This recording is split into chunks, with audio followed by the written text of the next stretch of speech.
አሁን ከጽዮን እየወጣ ያለው ከክርስቶስ ኢየሱስ ቤተክርስቲያን ከአዲሲቷ ኢየሩሳሌም እየወጣ ያለው ምንድን የእግዚአብሔር ቃል ነው? ይሄን የሰውን ሁለንተናዊ ልማት የሚሰራው እግዚአብሔር ቃል ነው ወይስ ሌላ ነገር?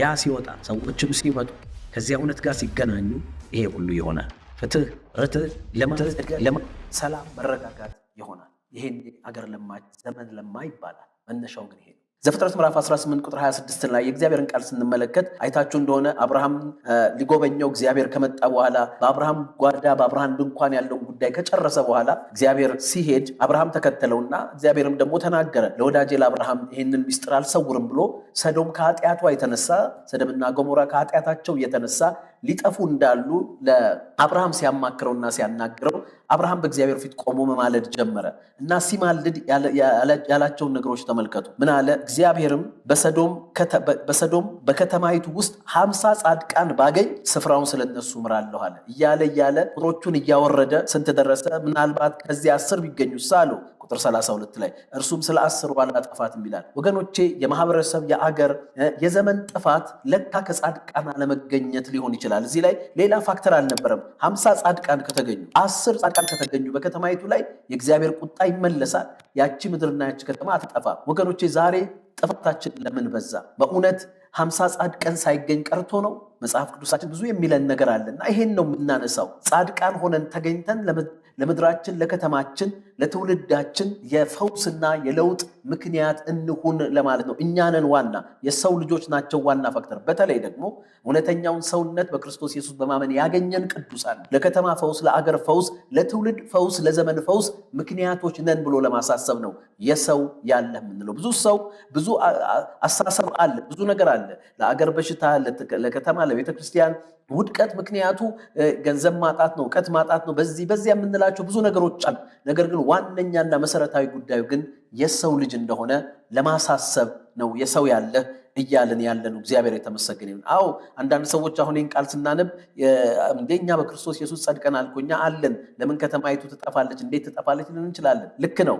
ነገር ግን እዚህ ላይ የሚናገረው የጽድቅ ልክ ግን ፖዚሽናል ወይም ስፍራዊ ሳይሆን ተግባራዊውንም እንደሆነ የእግዚአብሔር ቃል ያሳስበናል። አዎ በክርስቶስ ኢየሱስ we have positional righteousness ወይም ደግሞ ስፍራዊ ጽድቅ አግኝተናል። ያንን የጽድቅ ማንነት የጽድቅ ኔቸር አግኝተናል። ያ ማንነት ግን መገለጥ አለበት በጽድቅ ተግባራዊ ግብሮች፣ ተግባራዊ አቲቲዩዶች፣ ተግባራዊ አመለካከቶች። እግዚአብሔር ቃል አንደኛ ዮሐንስ ምዕራፍ 2 ቁጥር 29 ጻድቅ እንደሆነ ካወቃችሁ ይላል ጽድቅን የሚያደርግ ሁሉ ከእርሱ እንደተወለደ እወቁ ይላል። ጽድቅን የሚያደርግ ሁሉ ከእሱ እንደተወለደ እወቁ። ወገኖቼ ጽድቃችን የዳናችን ምክንያት ሳይሆን የመዳናችን መገለጫ ነው። በጽድቅ ስራ አንድንም። ነገር ግን ከዳንን የጽድቅ ስራ በመስራት እውነተኛ ዳግም ልደታችን መገለጥና መረጋገጥ አለበት። መጽደቃችንን የሚያረጋግጠው ጥቅስ ብቻ መሆን የለበትም፣ የጽድቅ ስራችንንም መሆን አለበት። በጽድቅ ስራ ባንጸድቅም፣ ነገር ግን ስለጸደቅን የጽድቅ ስራ መስራት የግድ ነው። የጽድቅ ማንነታችንን የሚገልጠው ጥቅስ ብቻ መሆን የለበትም፣ ነገር ግን ህይወትም የጽድቅ ግብር መሆን እንዳለበት ይህ እግዚአብሔር ቃል ይነግረናል። አንደኛ ዮሐንስ ምዕራፍ 3 ቁጥር 7 እንዲህ አይነት ውዝግብ ስላለ ይመስለኛል ሐዋርያው ዮሐንስ ምን አላቸው? ልጆች ሆይ ማንም አያሰታችሁ አለ። እርሱ ጻድቅ እንደሆነ ጽድቅን የሚያደርግ ጻድቅ ነው አለ። if someone is righteous በክርስቶስ በማመን ጻድቅ ከሆነ ጽድቅን ማድረግ አለበት። የጽድቅ ግብርና ተግባራትን፣ አስተሳሰብና አካሄድን መግለጥ አለበት እያለ ይነግራል። እንዲህ አይነት የጽድቅ ግብር መታጣቱ ይሆን ለከተማችን ለምድራችን ጥፋት ምክንያት የሆነው? ምክንያቱም ከተገኘ አላጠፋም ብሏል፣ ከተገኘ ጥፋት አያገኛትም ብሏል ወገኖቼ።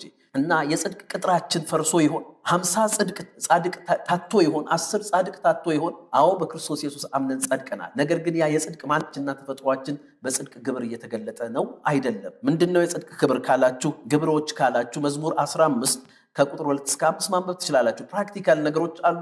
ማቴዎስም 5ን ማንበብ ትችላላችሁ። በክርስቶስ ኢየሱስ አምነው የጸደቁ የሚለማመዱት ለከተማ ዋስትና፣ ለአገር ለዘመን ዋስትና ምክንያት የሚሆን የህይወት ዘይቤና ቅኝታቸው ምን እንደሆነ እነዚህ ነገሮች በጥቂቱ ይነግራሉ። መዝሙር 15 ከቁጥር 2 እስከ 5 ብታነቡትና በአዲስ ኪዳን መነጽርና መንፈስ ብታዩት ብዙ ነገሮች ሊያስተምረን ይችላል። ወገኖቼ ዛሬም የሰው ያለህ የምንለው እንደዚህ በክርስቶስ ኢየሱስ አምኖ ጸድቆ በህይወት ግብር ደግሞ የጽድቅ ነገሮችን የሚገልጥ ሰው በተገኘበት ከተማ አትጠፋም። እንኳን በሰይጣን ጥቃት፣ በሰው ክፋት፣ በእግዚአብሔርም ቁጣ አትጠፋም። ወገኖቼ ይሄንን ለማሳሰብ ነው ዋናው ሚና ዋናው ነገር ያለው የሰው ልጆች ላይ በተለይም ደግሞ እውነተኛን ሰውነት በክርስቶስ ማመን ያገኙ ቅዱሳን ላይ እንደሆነ ለማሳሰብ ነው። የሰው ያለህ እያልን ያለ ነው። ብዙ ረስተነዋል። በሰው ላይ ያለውን ነገር ረስተነዋል። ዛሬም እና ሰሞኑን እንደ እግዚአብሔር ፈቃድ በትምህርትም በውይይትም የምናዳብረው ሐሳብ ይሄ ነው። የዛሬ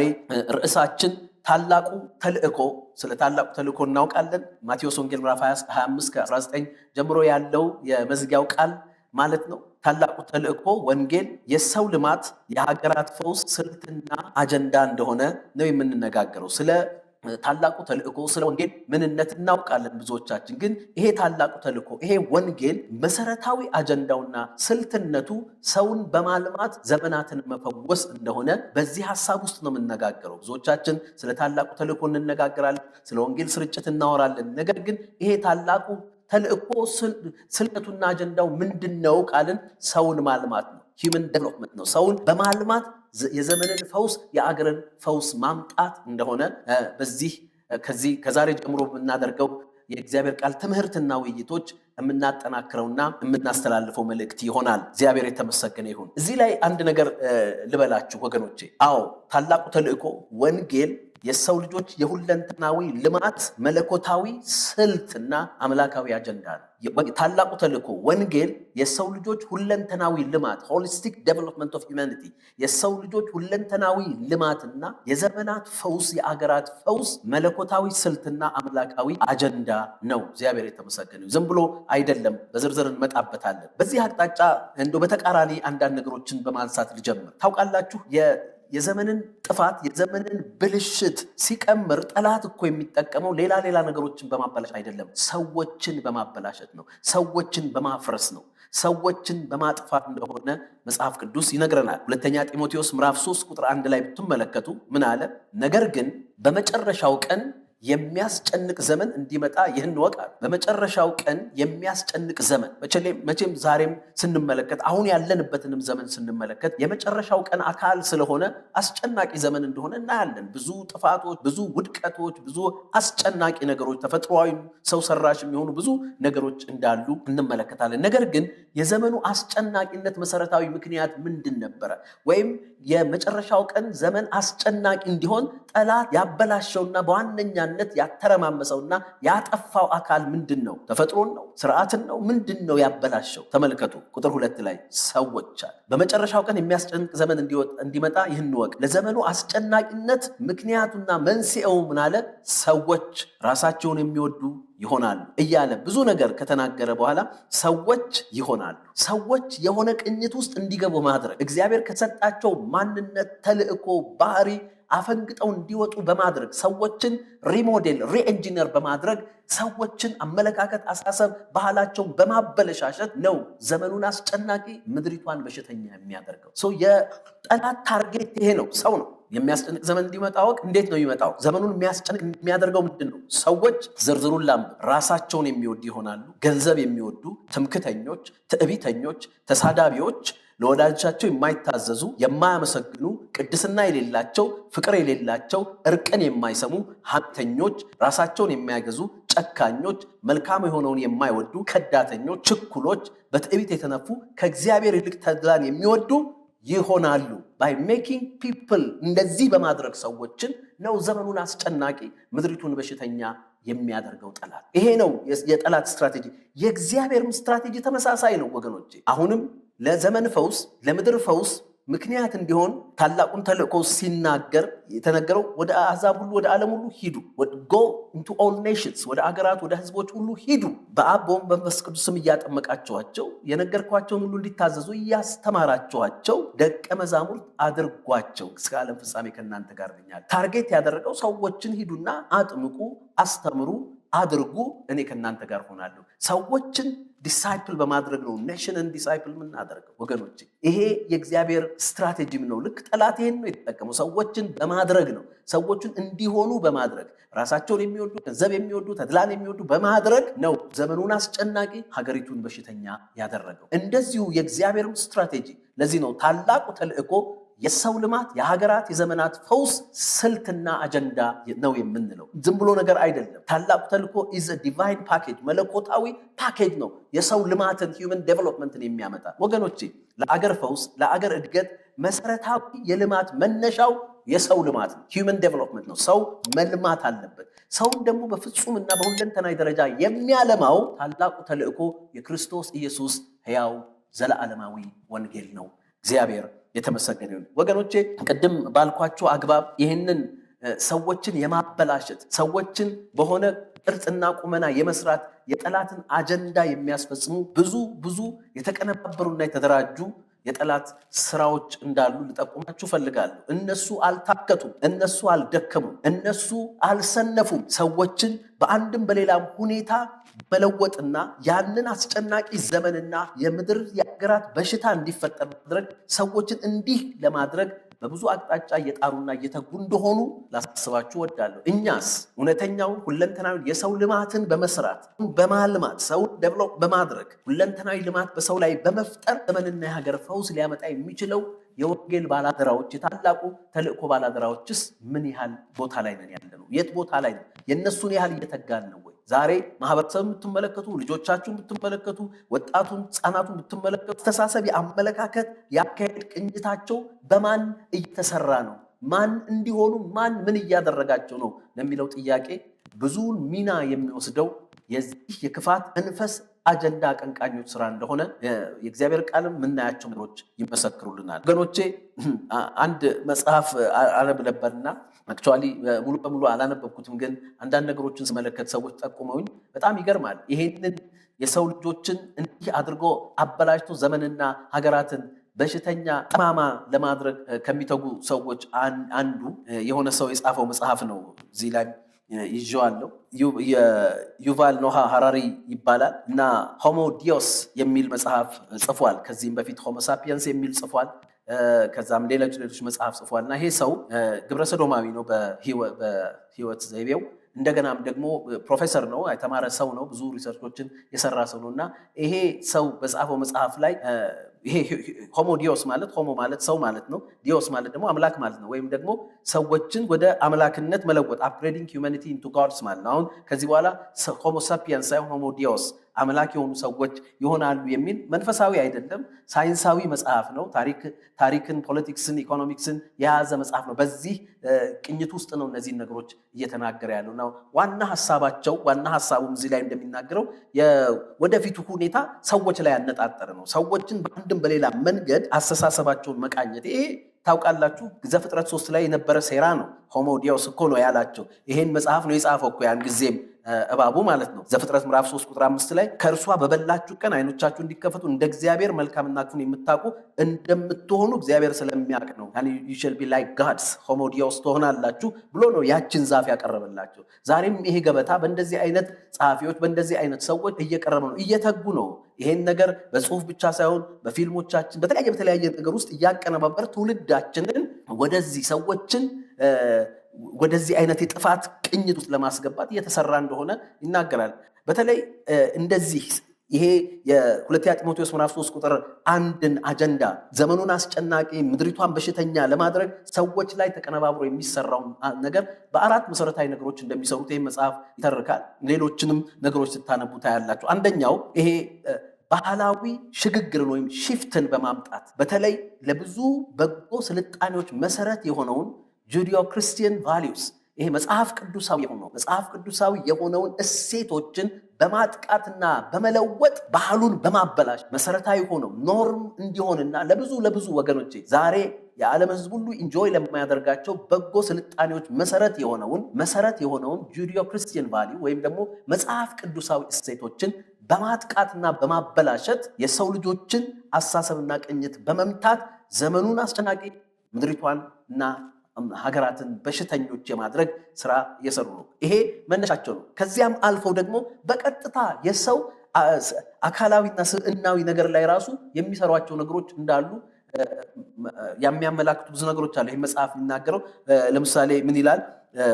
የሰው ልጆችን ሞራል ኬሚስትሪ እና ሞራል ሜካኒክስ ይሄ በሞራል ኬሚስትሪያቸውንም ራሱ ሞራል ካልቸራቸውን ብቻ አይደለም ማለት በካልቸር ደረጃ ያለው ብቻ ሳይሆን ሞራል ኬሚስትሪ እና ሜካኒክሳቸውን ራሳቸው ሰዎች ልጆችን የሰዎችን አካል ራሱ በመነካካት ይህን ሁሉ ለማበላሸት የሚጥር አቅጣጫ እንዳለ ለምሳሌ ባዮሎጂካል ኢንጂነሪንግ በሚለው ሳይንሳዊ ቅኝት ውስጥ ለበጎ የሚውሉ ነገሮች ቢኖሩ ነገር ግን የሰዎችን ይሄ ኦርጋኒክ ቦዲያቸውን የሰዎችን አይምሮ ራሱ ይሄ የአይምሮ አሰራሩን ራሱ የአይምሮ ኬሚስትሪውን በኦልተር በማድረግ በማበላሸት የሞራል ኬሚስትሪውን ሰው እንዳያስብ አልቆ እንዳያይ ትራንሴንደንት የሆነ ሀሳብ እንዳይኖረው የሚያደርግ ሰዎችን ወደ ማሽንነት ሊቀይር የሚችል ጥናትና ስራ እየተሰራ እንዳለ ይናገራል። በባዮ ሬኢንጂነሪንግ ውስጥ እንዲህ አይነት ነገር አለ። ያ ሰውየው በቃ ይሄ ሞራል ኬሚስትሪው እንዲበላሽ አይምሮውን አሁን ለምሳሌ አንዳንድ የአይምሮ አደጋ ሲፈጠር አንዳንድ ሰዎች አይምሮአቸው ላይ አደጋ ሲፈጠር በግጭት በተለያየ ነገር ሲሆን የአንዳንድ ባህሪያዊ ቢሄቪየራል ቼንጅ ያመጣሉና ያንን በአደጋ ሳይሆን በደንብ ኢንጂነር በማድረግ አንዳንድ ነገሮች እንዲበላሹና ሰዎች እንደ ሰው እንዳያስቡ የሚያደርግ እንደዚህ አይነትም ዲሲፕሊን እንዳለ ይናገራል። ከዚያም አልፈው ደግሞ ሳይበርግ ሬኢንጂነሪንግ ወይም ሳይበርግ ኢንጂነሪንግ የሚሉት ደግሞ የሰውን አካል ከነን ኦርጋኒክ ተፈጥሯዊ ካልሆኑ ከማሽኖች ጋር መቀላቀል ማለት ነው። እንደዚሁ ሞራል ኬሚስትሪን ሞራል ሜካኒክስን ማበላሸትም አንዱ እቅዳቸውና ስራቸው ነው። በቃ ምንድነው የሰዎቹ አይምሮ የሰዎቹ አስተሳሰብ የሰዎቹ የተለያየ አካላዊ ነገሮቻቸው ከተፈጥሮ ከተሰጣቸው ባለፈ እንደዚህ ተፈጥሯዊ ባልሆኑ ነገሮች ጋር መቀላቀል ሳይቦርግ ኢንጂነሪንግ የሚባለው በዚህም ለአንዳንድ ለምሳሌ ለአንዳንድ የጤና አገልግሎቶች የሚውል ሳይንስ ሆኖ ሳለ ነገር ግን መልሰው እንዴት አድርገው መልካሙን ከክፉ ጋር ቀይጠው አሁን እነሱ ይሄ ሳይበር ኢንጂነሪንግ የሚለው ባዮ ኢንጂነሪንግ የሚለው በጎ ነገሩን በማጥፋት ለጥፋትና የሰው ልጆች ሞራል ሜካኒክስ እና ሞራል ኬሚስትሪ ራሱ እንዲበላሽ የሚያደርጉበት አካሄድም እንደሆነ ይናገራል። ከዚያም አልፈው ደግሞ ራሱ በአጠቃላይ ነን ኦርጋኒክ ሂውመንስ በቃ ሰው ያልሆኑ ሰዎችን በቃ ፉሊ ነን ሞራል ኦርጋኒዝምስ ይሄ ማለት ነን ኦርጋኒክ የሆኑ በቃ ከሰው ያልተወለዱ ነገር ግን አሁን ኤአይ ምናምን በምንላቸው ጅማሬ ውስጥ የታቀዱ ብዙ ነገሮች አሉና ነገ ሰው ተፈጥሯዊ ሰው ሳይቦርግ የተደረገው የተቀየጠው ሰው እያሉ ብቻ የሰውን ፊውቸር የሰውን ማንነት የማጥፋት ይሄ እንግዲህ ከካልቸር ማበላሸት ከባህል ከእሴቶች መበላሸት አልፈው ደግሞ በቀጥታ የሰውን አካልም ታምፐር በማድረግ የሰውን አይምሮ ታምፐር በማድረግም እንዲህ ድረስ ሄደዋል። እነሱ እንዲህ ድረስ ሄደዋል። እኛ ግን በእውነት ሁለንተናዊ የሰው ልጆችን ለውጥ የሚያመጣው የሰው ልጆችን ሁለንተናዊ ለውጥ የሚያመጣውን ሁለንተናዊ ልማት የሚያመጣውን ታላቁን ተልእኮ ወንጌልን አያያዛችንና ተገባበራችን እንዴት ነው? ዛሬ እኛ ወንጌል እንድንደርሳቸው ታላቁን ተልእኮ እንድንፈጽምባቸው የተላክላቸው ሰዎች በእነዚህ አይነት አካሄዶች የተጠቁ ነው ያሉት። ዛሬ ሰዎች እግዚአብሔርን እንዲፈሩ ከሚያደርገው ወንጌል ለዋጭነት ወጥ ይልቅ ቅድም በሁለተኛ ጢሞቴዎስ ምዕራፍ 3 ላይ እንዳነበብን ራሳቸውን የሚወዱ ጽድቅን የሚጠሉ እንዲህ አይነት እንዲሆኑ እየተሰሩ እንደሆነ not only their moral culture but their moral chemistry and moral mechanics ራሱ ከተፈጥሮ ጋር የተያዙ ነገሮቻቸውን ሁሉ ለማበላሸት እቅድ እንደተያዘ ስራም እንደተጀመረ እያየን ነው። እኛስ ወንጌል ባለቤትና ባላደራ የታላቁ ተልእኮ ባላደራዎች የሆኑ ትልቅ ከየትኛውም ሳይንስ ከየትኛውም ፍልስፍና ከየትኛውም ሃይማኖት በላይ የሰው ልጆችን ሁለንተናዊ ልማት የሚሰራውን ታላቁን ተልእኮና ወንጌልን እንዴት ነው የያዝነው? እንዴት ነው የተረዳነው? ከመረዳት ጅማሬው ጀምሮ እንዴት ነው የተረዳነው? አንዳንድ ጊዜ በቃ የላም አለኝ በሰማይ አይነት ተረት እና ትርክት አድርገን ተቀምጠናል። ነገር ግን it is a greatest በጣም ትልቅ ስትራቴጂ መለኮታዊ ስትራቴጂ ነው የሰው ሁለንተናዊ ልማትን ለማምጣት። ታውቃላችሁ በተለያየ ሁኔታ ውስጥ አሁን የበጎ አድራጎት የሚሰሩ የተለያየ የሰው ልጆችን እና የአገራትን ለውጥ ላይ ጥናት የሚያደርጉ ሰዎች የተስማሙበት አንድ ነገር ነው። ሰው የሚለወጥ አገር የሚለወጠው ዘመን የሚለወጠው ሰው ሲለወጥ ነው ይላሉ። የወርልድ ቪዥን ላይ በትልቅ ስፍራ የሚያገለግል አንድ ሰው በጻፈው መጽሐፍ ዎኪንግ ዊዝ ዘ ፑር በሚል መጽሐፉ ላይ ምን አለ? ትራንስፎርሜሽን ቢግንስ ዊዝ አ ቼንጅድ ፐርሰን አለ። የአገራዊ የሚሆን የዘመን ተሐድሶ የሚመጣው በተለወጠ ሰው ነው። የሰው ማንነት፣ የሰው ተልእኮ፣ የሰው ካራክተር ሲለወጥ ያን ጊዜ አገር ትለወጣል ብሎ ጻፈና ይሄ ሁሉም የተስማሙበት በትጋሃልም የሚታይ መጽሐፍ ቅዱስም ቀድሞ የሚመሰክረው ጉዳይ ነው። ለዚህ ነው የሰው ያለህ የምንለው። ሰው ላይ እንስራ። በተለይ ቤተክርስቲያን፣ ሌሎቹ እየሰሩ ነው ወገኖቼ። ሌሎች አካላት እንደነ ኖህ ሃራሪ አይነት ሰዎች እየሰሩ ነው። ሌሎችም እየሰሩ ነው። በሳይንስ ሽፋን፣ በፍልስፍና፣ ሳይኮሎጂ፣ በምን ሽፋን እየተሰራ ነው። they are trying to alter ወገኖቼ። አሁን ብዙ አጀንዳዎች፣ ብዙ ዓለም አቀፍ አጀንዳዎች ጁዲዮ ክርስቲያን ቫሊዩን፣ ይሄ መጽሐፍ ቅዱሳዊ እሴቶችን እንዳልኳችሁ የበጎ ስልጣኔ፣ የበጎ የአገራት ስልጣኔ ወደ አውሮፓ፣ ወደ አሜሪካ፣ ወደ ኤዥያ ብትመለከቱ የበጎ ስልጣኔ መሰረት የሆነውን ጁዲዮ ክርስቲያን ቫሊዩ ወይም መጽሐፍ ቅዱሳዊ እሴቶችን በጣም እያጠቁት ያለበት ሁኔታ ነው ያለው። እሱ ጋር ብቻ ግን እንደሚቀሩ አይምሰላችሁ። ራሱ ልጆቻችን ላይ፣ ትውልዱ ላይ አካላቸውን ካፕር በማድረግ አይምሯቸውን በማዛባት እንዳልኳችሁ በዚህ በባዮ ኢንጂነሪንግ በሉት፣ በሳይቦርግ ኢንጂነሪንግ በሉት፣ እንደገናም ደግሞ ነን ኦርጋኒክ ሂውመን ኤንቲቲስን እንፈጥራለን በሚል ቅዠት ውስጥ ብዙ ጥፋት ሊያመጡ እየተዘጋጁ እንደሆነ የሚያመላክቱን መረጃዎች አሉ።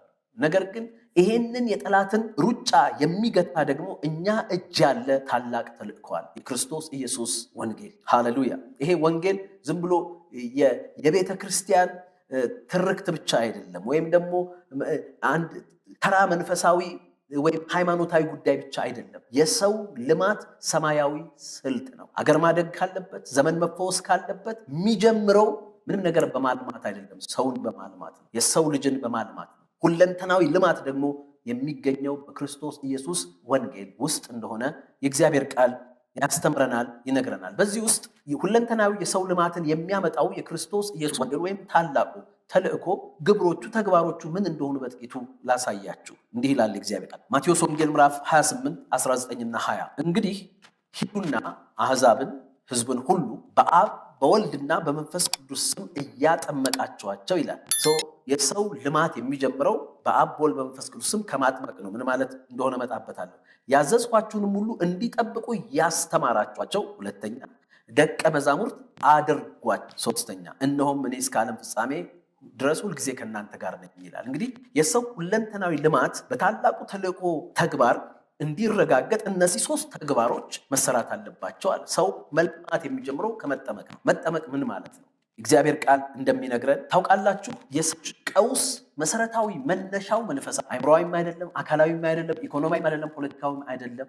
የሰው ልጆች ጥፋት መሰረታዊ መነሻው መንፈሳዊ። ለዚህ ነው መጠመቅ የሚጀምረው ይላል ሐዋርያት ሥራ ምዕራፍ 2 ቁጥር 38 ላይ ጴጥሮስም ንስሐ ግቡ ኃጢአታችሁም ይሰረይ ዘንድ እያንዳንዳችሁ በኢየሱስ ክርስቶስ ስም ተጠመቁ ይላል። ሃሌሉያ! ይሄ እንግዲህ መጠመቅ በአካሉ መጠመቅ፣ በማመን በውሃ መጠመቅ አለ፣ በመንፈስ ቅዱስ መጠመቅ አለ።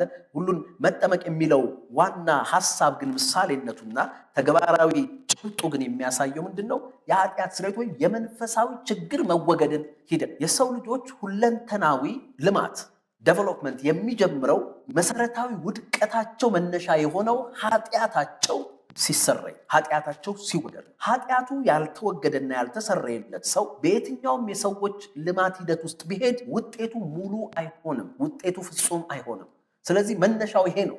መነሻው ሰዎች ኃጢአታቸው የሚሰረይበት ይሄ አጥምቋቸው የሚለው ያመነ የተጠመቀ ይድናል እንደሚል የእግዚአብሔር ቃል አጥምቋቸው የሚለው ቃል የሚያሳየን የኃጢአት ችግራቸው ይፈታ። እዚህ ላይ እንደሚለው ኃጢአታችሁ ይሰረይ ዘንድ ኢየሱስ ክርስቶስን ተጠመቁ የሚለው ሐሳብ የሚያንጸባርቀው ምሳሌነትን ነው። እንደዚሁም ማርቆስ አንደኛ ጴጥሮስ ምዕራፍ 3 ቁጥር 21ም ሲናገር ይህም ውሃ ደግሞ ማለት ይላል ጥምቀት ምሳሌ ሆኖ አሁን ያድነናል ይልና የሰውነትን ዕድፍ ማስወገድ አይደለም፣ ለእግዚአብሔር የበጎ ሕሊና ልመና ነው እንጂ ይህም በኢየሱስ ክርስቶስ ትንሣኤ ነው እያለ ይህን የጥምቀትን ምሳሌነት ከበጎ ሕሊና ይሄ በኃጢአት ከተበላሸ በኃጢአት ከሞተ ማንነት በዳግም ልደት የመነሳትን ሐሳብ የሚናገር ነው። አጥምቋቸው ሲል የመጀመሪያው ነገር የሚጀምረው የሰው ልማት የሚጀምረው በስፒሪቹዋል ትራንስፎርሜሽን ወይም ሪበርስ ዳግም ልደት ነው ይላል።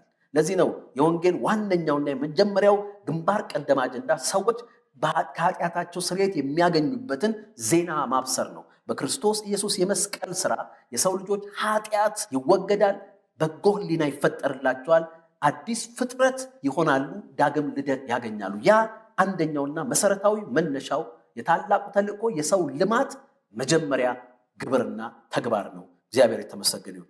ሮሜ ምዕራፍ 6 ቁጥር 4ም እንግዲህ ክርስቶስ በአብ ክብር ከሙታን እንደተነሳ እንዲሁ እኛም በአዲስ ሕይወት እንድንመላለስ ከሞቱ ጋር አንድ እንድንሆን ዘንድ በጥምቀት ከእርሱ ጋር ተቀበርን ይላል።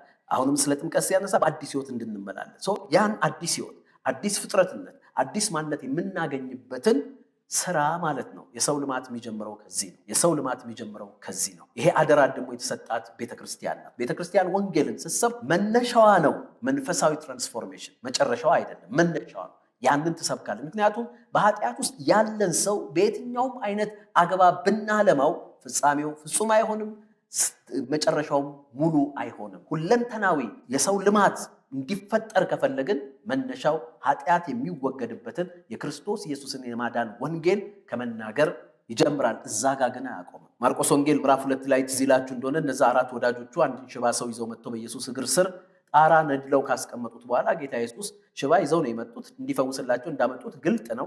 እንዲህ አለው፣ ግን ኃጢአት ተሰረየችልሃል። ከዚያ ግርግር ሲፈጠር ቁጥር 9 ላይ ማርቆስ 2 እንዲህ አለ፣ ሽባውን ኃጢአት ተሰረየችልህ ከማለት ወይስ ተነሳና አልጋን ተሸክመ ሂድ ከማለት ማናቸው ይቀላል? ቀላሉ ነገር ሽባውን እንዲንቀሳቀስ ማድረግ ነው። ከባዱ ነገር የደም መፍሰስ የሚጠይቀው ደም ሳይፈስ ስርየት የለም። የእሱን የራሱን የእግዚአብሔርን ንጹህ ልጅ ንጹህ በግ መሞት የሚጠይቀው ከባዱ ስራ ግን የኃጢአት ስርየት ነው። ስለዚህ ከባዱን ስራ እንዲሰራውለት ይማ ቀላል ነዋል። ዛሬ እኛ በቀላሉ ላይ ያተኩረናል። ሰውን ማልማት ስንል ኢቭን ቤተክርስቲያን ባላት የልማት ፕሮግራሞች ውስጥ ሰውን ማልማት የምንለው ከመንፈሳዊ ትራንስፎርሜሽን አይጀምርም። ነገር ግን ብዙ የልማት ተቋማት ወርልድ ቪዥን፣ የተለያዩ የልማት ተቋማት አሁን እውነተኛ ፖቨርቲ ኤሊቬሽን የድህነት ቅነሳ ወይም ከድህነት ትውልድና ሶሳይቲን የማውጣት አካሄድ የሚጀምረው ከነዚህ መንፈሳዊ ለውጥ እንደሆነ ይናገራል። እና እኛ ደግሞ ያንን ወርክአውት የሚያደርግ ያንን የሚሰራ የክርስቶስ ኢየሱስ ወንጌል እጃችን አለ። ይሄ መነሻው እንደሆነ ይነግረናል። እግዚአብሔር የተመሰገነ ይሁን። ነገር ግን እዛ ላይ አያቆም። አሁን የቤተክርስቲያን ችግር አንደኛው ይሄ ነው። በሌላ አቅጣጫ ለምሳሌ በምዕራቡ ዓለም በላቲን አሜሪካ ሶሻል ጎስፕል የሚባለው ነገር በፍትህ ላይ በማህበራዊ ፍትህ ላይ በብዙ የሰው ልጆች ጉዳይ ላይ ሰው ልጆችን ለማልማት በሚንቀሳቀስበት ጊዜ ይህን የመጀመሪያውን ነገር ማጥመቁን ጥሎት ነው። ከኃጢአት ስርየት የሚገኝበትን የክርስቶስን ኢየሱስን ያንን የፊት ለፊት ወንጌል ጥሎ ነው የሄደው። ስለዚህ ብዙ መበላሸቶች ተከስተዋል። ነገር ግን ሚዛንን መጠበቅ አለብን።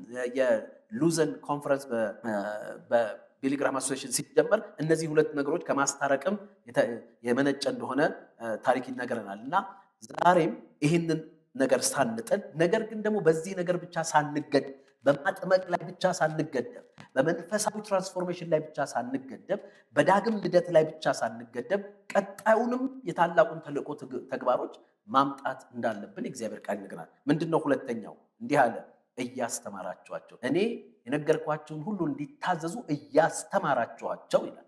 ማስተማር አለ፣ ትውልዱን ማስተማር። ይኸው እነዚህ ሰዎች እያስተማሩ በፊልም እያስተማሩ አሁን ስለ ሳይበር ኢንጂነሪንግ ትልቅ ሳይንስ መስሎ ይታየናል። ልንገራችሁ ግን አሁን የማርቨል ስቱዲዮ በሆሊውድ ያሉት የሚያሳዩን ነገር አሁን አይታችሁ እንደሆነ ስለነ አይረንማን ስለነ ስፓይደርማን ምናምን ስትመለከቱ እንዴት ኦልተርድ እንደሆነ፣ እንዴት ባዮሎጂያቸው ኦልተርድ እየሆነ እንዴት ጥፋት እንደሚሰሩ እነዚህ አሁን ልጆቻችን ኢንጆይ የሚያደርጋቸው ፊልሞች ናቸው።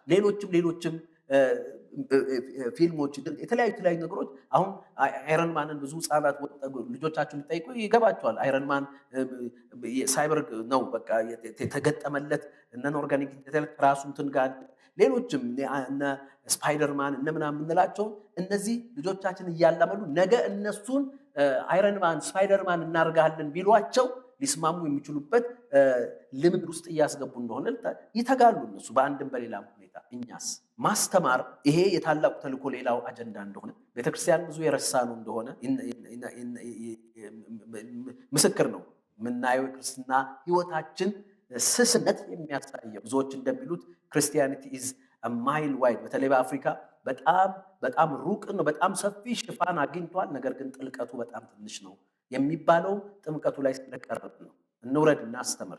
ተጠምቆ ያልተማረ ወገኖቼ ብዙም ለውጥ የለውም። ይሄ መንፈሳዊ ብቻ ሳይሆን አእምሮአዊ፣ ስሜታዊ ለውጥን ትራንስፎርሜሽን የሚፈጥር የታላቁ ተልእኮ የስራ አቅጣጫ ነው። ታውቃላችሁ ሩዋንዳ በ1930ዎቹ የአፍሪካ ሪቫይቫል ማዕከል ነበረች። ታላቅ ምስራቅ አፍሪካ ሪቫይቫል፣ የምስራቅ አፍሪካ ኢስት አፍሪካን ሪቫይቫል የሚለው ትልቁ ማዕከል የነበረው ሩዋንዳ ላይ ታላቅ ንቅናቄ ነበረ። ከዚህም የተነሳ ከ90% ከ80% በላይ የሆነው የሩዋንዳ ማህበረሰብ ቱትሲውም ሁቱኡም ክርስቲያን ነኝ ብሎ ክሌም የሚያ አንድ ጸሐፊ ሲናገር ከ1994 የሁትሲና የሁቱ መተላለቅ በኋላ ሲናገር እኔ እኮ በሩዋንዳ ስኖራለሁ ሁልጊዜ እሁድ በጣም ጥሩ ለብሰው እየተሳሳቁ ከየቤታቸው እየወጡ ወደ ቤተ ክርስቲያን የሚሄዱ ሩዋንዳውያን እመለከት ነበር አለ። በቃ ከተማይቱ ጭርትን ነበረ፣ ሁሉ ሰው ወደ ቤተ ክርስቲያን ሄዶ እና በቅጽበት እንዲህ አይነት መተላለቅ ትላንት እየተሳሳቁ አንድ ቤተ ክርስቲያን ለማምለክ የሚሄዱ ሁቱና ቱትሲ የሚባሉ ብሔረሰቦች በአንድ ቀን በዚያ ሁኔታ ሲተላለቁ ሳይ ግራ ገባኛል።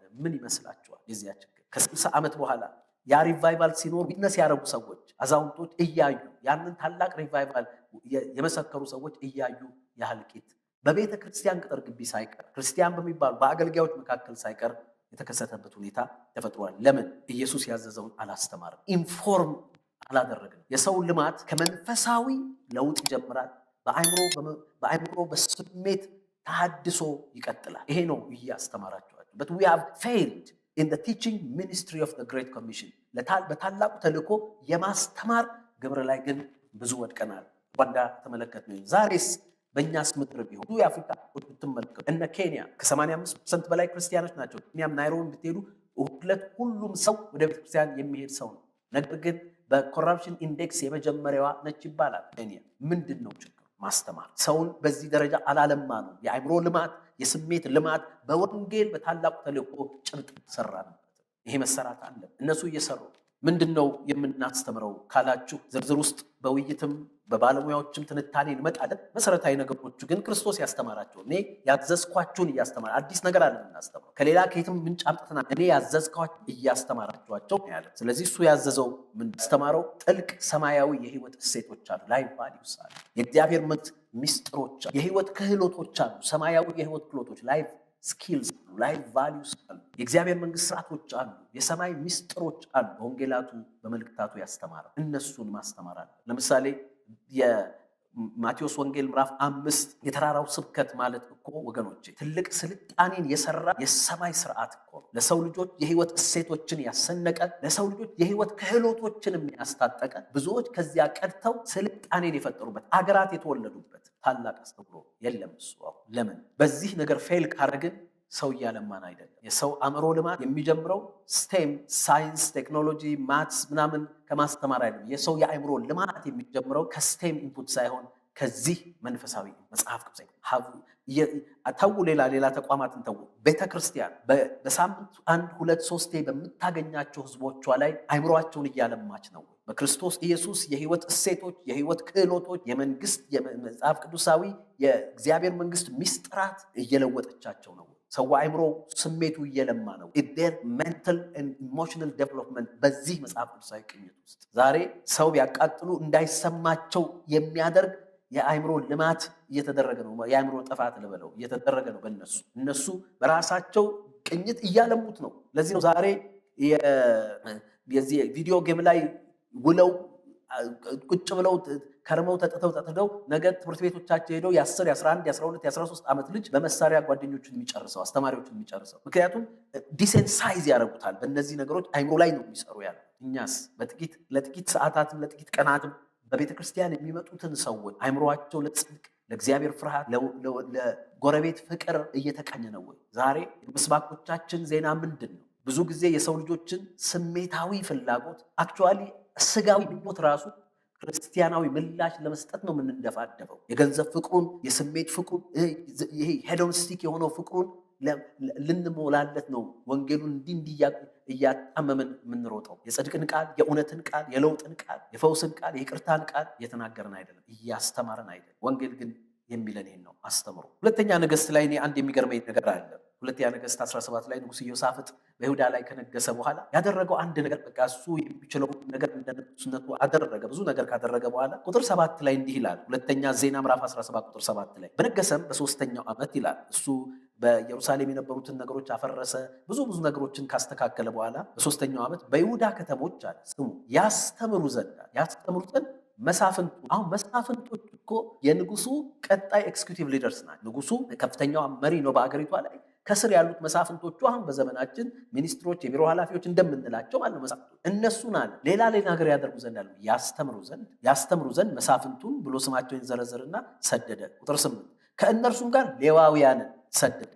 ከእነርሱም ጋር ካህናቱን ሰደደ። አያችሁ፣ መሳፍንቱን፣ ሌዋውያን፣ ካህናቱ እሺ ቢያስተምሩ አይገርምንም፣ ሌዋውያን ነው ማክቸዋል። ነገር ግን መሳፍንቱን ሳይቀር ራሱ ምክንያቱም ለውጥ ያለው እዛ ውስጥ ነው ብሎ ቁጥር 9 ላይ እነርሱም የእግዚአብሔርን የሕጉን መጽሐፍ ይዘው በይሁዳ ያስተምሩ ነበረ። ወደ ይሁዳም ከተሞች ሁሉ ሄደው ሕዝቡን ያስተምሩ ነበር። አያችሁ፣ ያንን የሕጉን መጽሐፍ በዚያ ዘመን በነበረው ኪዳን ነው። አሁንም ይሄ የመንግስት ስራ ይሁን ማለት አይደለም። ነገር ግን እኛ እንደ ቤተ ክርስቲያን በማስተማር ውስጥ ነው ለውጥ ያለው። ለዚህ ነው የኢዮሳፍጥ መንግስት የጸናው። የኢዮሳፍጥ መንግስት ከዛ በኋላ ያሉትን ብዙ በጎ ነገሮች ያየው እግዚአብሔርም ደስ የተሰኘው በኢዮሳፍጥ መንግስት ከዚህ ስልቱ የተነሳ አሁንም ታላቁን ተልእኮ አስተምሮ የሚለውም የሰው ልጆችን ልማት ትልቅ መለኮታዊ ስልት እንደሆነ አመሳካሪ ቃል ነው። አሁን ዛሬ ተዉት ነገስታትን፣ መሳፍንቶችን፣ እኛ ካህናቱና ሌዋውያን ውስጥ ምን ያህል በዚህ ነገር ላይ ተክተናል? ዛሬ ቅዱሳኖች በዚህ ሁኔታ ውስጥ ነን ወይ ያለን?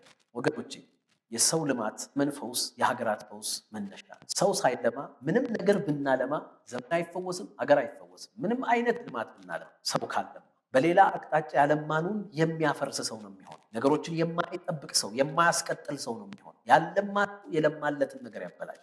ያለማ ሰው የሚለማውን ነገር ያጠፋል። ከሰው ልማት ሲጀምር ግን የለማውን ይጠብቃል፣ እንደገናም እያለማ ይቀጥላል ሌሎችንም ነገር። ዛሬ ግን ብዙ ዘንግተነዋል። በቤተ ክርስቲያን ደረጃ በተለይ ትልቁ አደራ ያለው ቤተ ክርስቲያን ላይ ስለሆነ እዚህ ላይ 2 ለ1 ነው። መሳፍንቱ አንድ ናቸው፣ ካህናት ሌዋውያን የቤተክርስቲያን አካላት የመቅደሱ አካላት ናቸው። 2ቱ ፌል አድርገናል፣ 3ኛውም ፌል አድርጓል። በእነዚህ ነገሮች ውስጥ ይህንን ነገር እየሰራን ስላልሆነ ከዚያ በኋላ በ3ኛ ደግሞ ደቀ መዛሙርት አድርጓቸው። ማስተማር ብቻ ላይ አይቆም፣ ማድረግም። ዮሐንስ ወንጌል ምዕራፍ 8 ቁጥር 31 ሲነግረን ኢየሱስም ያመኑትን አይሁድ እንዲህ አላቸው። ያመኑትን አይሁድ አሁን አምነዋል፣ አስተምረዋል። እንዲህ አላቸው፣ እናንተ አላቸው በቃሌ ብትኖሩ። አያችሁ፣ ደቀ መዝሙር መሆን ማለት መማር ብቻ ሳይሆን መኖር ነው። ብትኖሩ በእውነት ደቀ መዛሙርቶቼ ናቸው። ይሄንንም ነገር ማድረግ በቃ ደቀ መዝሙር። ቅድም 2 ጢሞቴዎስ ምዕራፍ 3 ላይ ምንድን ያየ ነው? ሰዎች እንዲህ ይሆናሉ። ያ የጠላት ጥቃት ነው። ዘመኑን ክፉ ለማድረግ ምድሪቷን በሽተኛ ለማድረግ ሰዎች እንዲሆኑ ያደርጋል። እኛም ደግሞ ደቀ መዝሙር እንዲሆኑ እናደርጋል። ሁል ጊዜ ራሳቸውን ክደው መስቀላቸውን ተሸክመው የእውነትን ጌታ የሚከተሉበት ጽኑ ስብዕና ውስጥ እንዲገቡም እንተጋለን። ማስተማር ብቻ ሳይሆን እንዲኖሩም ማድረግ፣ እንዲኖሩም ፎሎ አፕ ማድረግ፣ እንዲኖሩም አካውንተብል ማድረግ። ደቀ መዝሙርቴ አድርጓቸው። አስተምራችሁ ብቻ አትዋቸው፣ አድርጓቸው። ሜክ ኤቭሪ ፋሲሊቴሽን የሚገባውን አድርጋችሁ የእውነት ቃል የእውነት ጌታ ተከታዮች እንዲሆኑ አት ኤኒ ኮስት አድርጓቸው። እግዚአብሔር የተመሰገነ። እንግዲህ እነዚህ ግብአቶች በማንኛነት የሚመጡት ከቤተ ክርስቲያን እንደሆነ እግዚአብሔር ቃል ይነግረናል። ያው ቅድም እንደነገርኳችሁ ማቴዎስ ወንጌል ምዕራፍ 28 ላይ ጌታችን ኢየሱስ ክርስቶስ ምንድን ያለው? እንግዲህ ሂዱና ያላቸው ደቀ መዛሙርቱ ወይም ቸርች በአብ ወልድ መንፈስ ቅዱስ እያጠመቃችኋቸው፣ መንፈሳዊ ፈውስ እየሰጣችኋቸው፣ እያስተማራችኋቸው፣ አእምሮአዊና ስሜታዊ ፈውስ እየሰጣችኋቸው ደግሞ አድርጓቸው፣ ደቀ መዝሙር አድርጓቸው። ደቀ መዝሙር ሊደረግበት በሚችል አሰራርና ቅንብር አድርጓቸው። ይህን እያደረገች ነው ወይ ቤተክርስቲያን? አደራዋ ይሄን ወገኖቼ፣ ቅድም ነግሬያችኋለሁ። የብዙ ስልጣኔዎች መሰረት፣ የሀገራትና የዘመናት ፈውስ መነሻ የሰው ሁለንተናዊ ልማት። ይሄን አሁን እኔ የምለው ብቻ አይደለም። ሰው በበጎ ሲሰራ ዘመኑና የሚኖርበት ምድር በጎ ትሆናለች። ሰው በመጥፎ ሲሰራ የሚኖርበት ዘመንና ምድር መጥፎ ትሆናለች። እነዚህ ሰዎች እነ ኖህ ሃሪሪ ይሄን አውቀዋል። ስለዚህ ሰው ላይ እየሰሩ ነው። ካልቸራል ኦልተሬሽን በማምጣት አልፈው አካላዊ ኦልተሬሽን እስከ ማምጣት ድረስ እየተጉ ነው ያሉት። ቤተ ክርስቲያንስ ሀገር እንድትለማ እንጸልያለን። ሀገር እንድትፈወስ እንጸልያለን።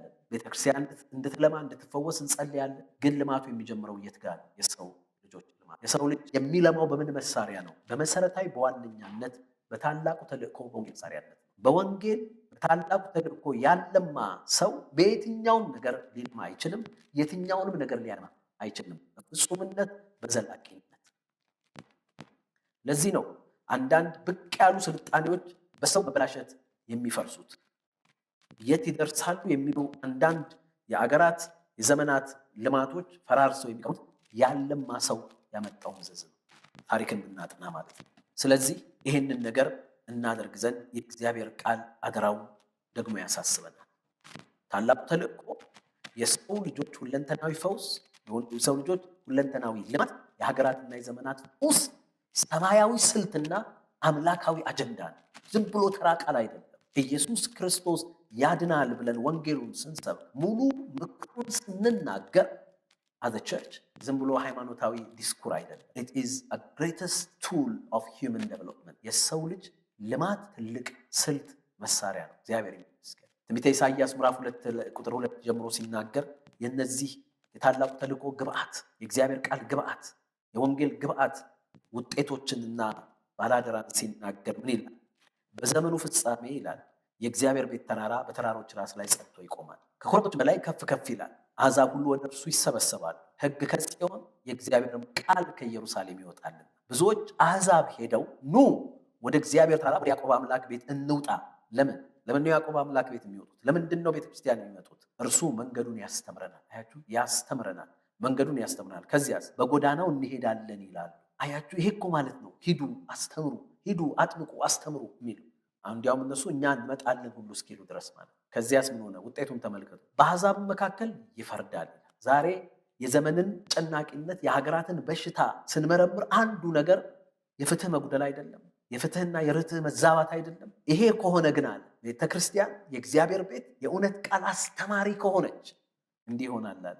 ይፈርዳል፣ በብዙም ላይ ይበይናል፣ ፍትህና ርትህ ይከናወናል። ከዚያም አልፎ ይላል ሰይፋቸውን ማረሻ ጦራቸውንም ማጭድ ለማድረግ ይቀጠቅጣሉ ይላል። ሰይፋቸውን ማረሻ ጦራቸውንም ማጭድ ለማድረግ ይሄ ማለት ጥፋት ወደ ልማት ይቀየራል ማለት ነው። ጦሩ ማረሻ ከሆነ ማለት የሚበላ ነገር እንጂ የሚገል ነገር አይመጣም። ማጭዱ ጦራቸውን ማጭድ ሰይፋቸውን ማረሻ ለማድረግ ይቀጠቅጣሉ።